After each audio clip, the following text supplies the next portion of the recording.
ایک شادی شدہ لڑکی اپنی ماں کے پاس آئی اور کہا، میں اپنے شوہر کو اب 1 منٹ برداشت نہیں کر سکتی۔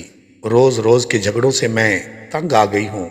میرا دل کرتا ہے اسے مار دوں، لیکن قانون سے ڈر لگتا ہے کہ میری بھی زندگی برباد ہو جائے گی۔ ماں نے کہا، یہ کوئی ایسا مسئلہ نہیں، میں تمہیں ایک زہر دیتی ہوں، یہ آہستہ آہستہ کام کرتا ہے۔ روزانہ اسے تھوڑا تھوڑا کھانے میں دینا، بس کھانا لذیذ بنانا کہ اسے شک نہ ہو۔ لڑکی خوش ہو گئی۔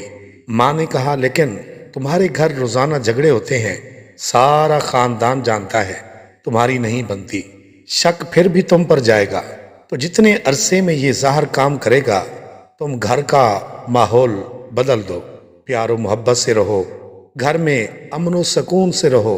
بیچارہ کچھ عرصے کا مہمان ہے، اس پر شک نہ کرو، بے جا فرمائشیں نہ کرو، خود کو پناہ سنوار کر رکھو، میٹھی زبان استعمال کرو، تاکہ نہ شوہر کو نہ اس کے خاندان کو بعد میں شک ہو کہ اس کی موت کی ذمہ دار تم ہو۔ لڑکی نے کہا، ہاں کچھ عرصہ کے لیے میں یہ کر لوں گی۔ وہ زہر کی پڑیا لے گئی۔ مہینے بعد وہ آئی اور ماں سے کہا، اس زہر کا کوئی توڑ ہے؟ ماں نے کہا، کیوں؟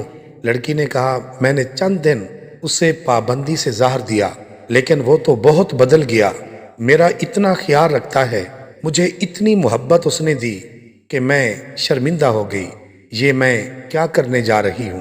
ماں، میں اسے چند دن زہر دے چکی ہوں، اب کیا ہوگا؟